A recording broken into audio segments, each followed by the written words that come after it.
Assalamualaikum warahmatullahi wabarakatuh. Setelah melewati perjuangan, akhirnya nyampe juga di studio. Perjuangannya apa nih? Jadi pemirsa barusan, nih buru-buru naik ojek, nyampenya untung tepat waktu. Iya, di Jakarta tuh hujan besar, terus banyak pohon tumbang, ya, itu bikin macet. Tapi alhamdulillah, mudah-mudahan di tempat Anda semuanya cuacanya cerah. Tapi kalaupun sekarang hujan, ya ada badai, tapi tetap hatinya tetap adem ya. Betul sekali. Dan kita lebih ademin lagi dengan nambah ilmu hari ini. Ya. Seperti hari ini kita beriman juga ada yang berbeda pemirsa. Nanti kita ada liputan soal tips dan fashion jilbab. Jadi tetap di beriman terus. Nah, untuk pembahasan yang pertama ini menarik sekali. Pernah dengar yang namanya babi ngepet nggak? Babi ngepet pasti pernah ya. Saya juga pernah.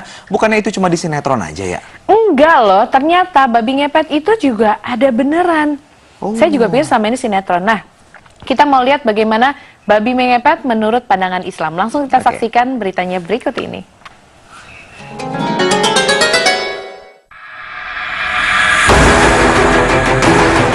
Babi ngepet dalam pandangan Islam. Siapa di dunia ini yang tidak menginginkan kekayaan? Kekayaan merupakan sesuatu yang hampir diimpikan setiap orang. Mereka beranggapan dengan menjadi orang kaya, maka hidupnya akan bahagia. Berbagai cara pun biasanya ditempuh untuk mendapatkan kekayaan. Ada sebagian orang yang memang terlahir dalam keadaan kaya, sedangkan sebagian lagi harus bekerja dan berjuang untuk menjadi kaya. Namun, ada pula orang yang menghalalkan segala cara untuk mendapatkan kekayaan seperti yang diimpikan. Bahkan, sampai memakai cara-cara yang dilarang agama, seperti yang dikenal dengan istilah babi ngepet. Seperti peristiwa menghebohkan yang terjadi di desa Pasanggerahan, Jawa Timur. Dikabarkan bahwa telah ditangkap seekor babi yang diyakini warga merupakan makhluk jadi-jadian alias babi ngepet. Babi berwarna hitam pudar ini ditangkap oleh warga setempat saat akan memasuki pekarangan rumah milik warga. Kemudian diserahkan kepada kepala desa setempat. Namun kabar tertangkapnya seekor babi itu cepat menyebar ke masyarakat dari mulut ke mulut. Akibatnya, warga yang penasaran dengan binatang ini terus berdatangan untuk melihat langsung. Salah satu warga setempat pun mengaku, sebelum warga menangkap babi jadi-jadian ini, dalam sepekan terakhir banyak warga di desa tersebut yang mengaku sering kehilangan uang di rumahnya. Bahkan sebagian warga mengaku sering melihat seekor babi kerap berkeliaran di malam hari. Warga juga memang telah lama memburu babi yang hampir setiap malam berkeliaran. Dan anehnya, setiap kali ada yang melihat babi itu berkeliaran di malam hari, keesokan harinya pasti ada saja warga yang kehilangan uang. Sehingga begitu ada seekor babi, sejumlah warga langsung mengejar ramai-ramai untuk menangkapnya. Tetapi tak ada satu warga pun yang dapat membuktikan bahwa babi tersebut benar-benar babi ngepet. Tingginya kebutuhan hidup dan rasa frustasi dalam menghadapi krisis ekonomi membuat sebagian manusia menggunakan banyak cara kotor untuk bertahan hidup. Berbagai jalan dilakukan meskipun harus melakukan hal-hal yang bertentangan dengan agama.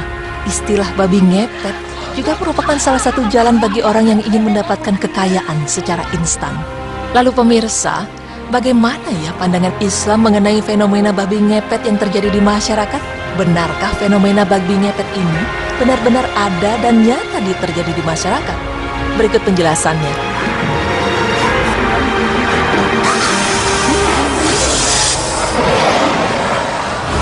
Fenomena babi ngepet yang terjadi di masyarakat memang benar-benar terjadi.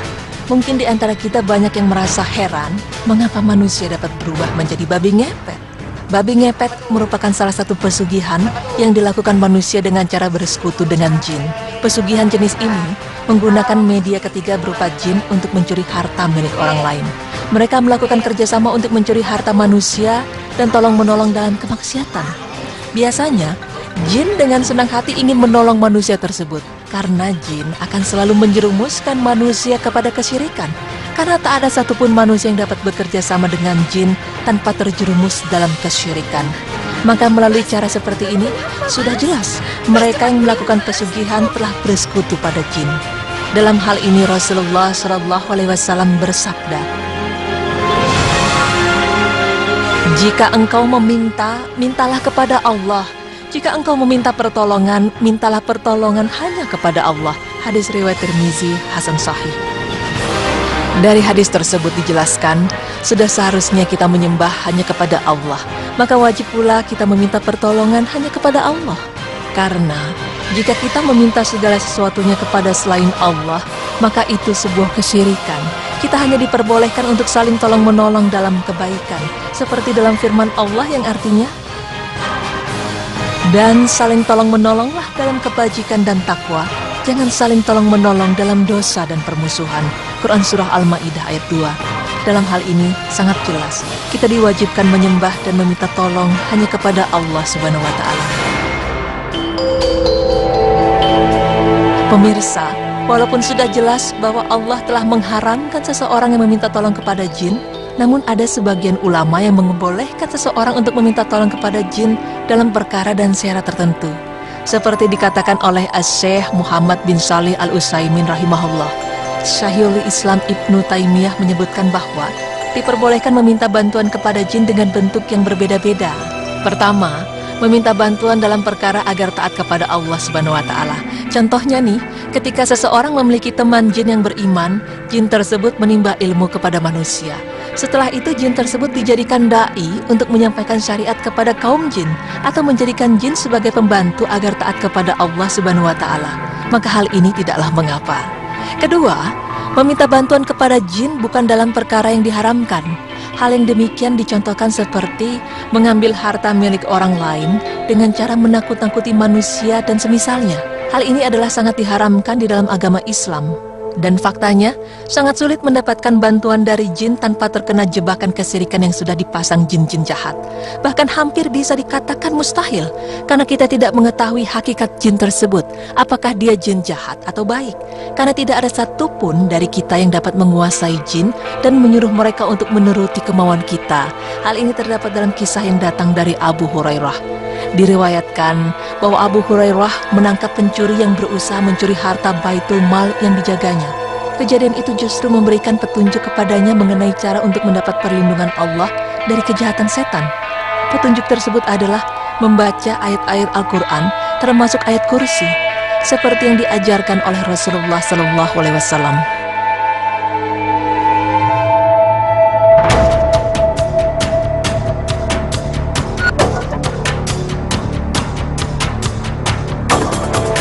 Pada awalnya, Abu Hurairah memang tidak mengetahui bahwa pencuri yang ditangkapnya adalah jelmaan jin. Namun setelah Rasulullah memberitahunya, beliau baru mengerti bahwa dirinya tidak akan mampu untuk menangkap jin jika tidak menjelma menjadi makhluk nyata.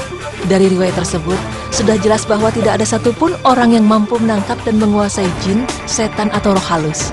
Jadi, apabila ada seseorang yang mengaku dapat menangkap setan atau jin dalam wujud aslinya, dapat disimpulkan bahwa kemungkinan besar pengakuannya adalah dusta. Begitu pula jika seseorang mampu menguasai jin, setan, dan roh halus. Karena yang sering kali terjadi adalah manusianya sendiri yang akan dikuasai oleh jin dengan menyuruh manusia, bahkan meminta manusia menuruti segala yang diminta oleh jin tersebut. Karena jin merasa lebih kuat dari manusia.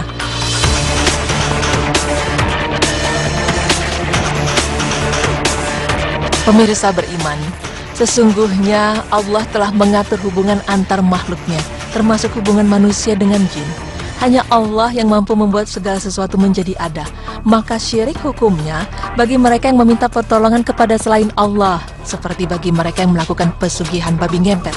Semoga kita termasuk ke dalam golongan orang-orang yang berada di jalan Allah dan dijauhkan dari perbuatan yang dilarang olehnya. Amin ya Rabbal Alamin.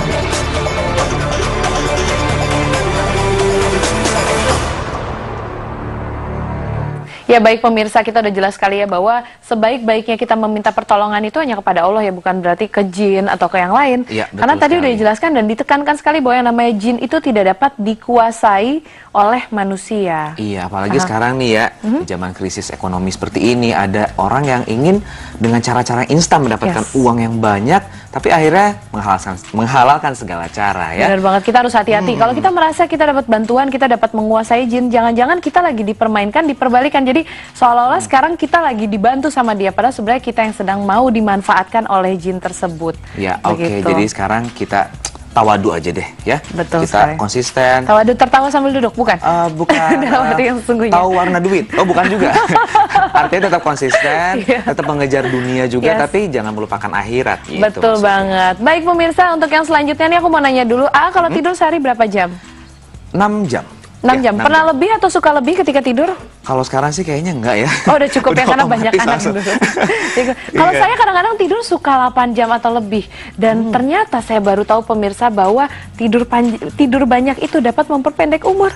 Oh my God. Gitu ya? Nanti kita akan membahas soal itu, oleh karena itu jangan kemana-mana, tetap di Berita Islami Masa Kini.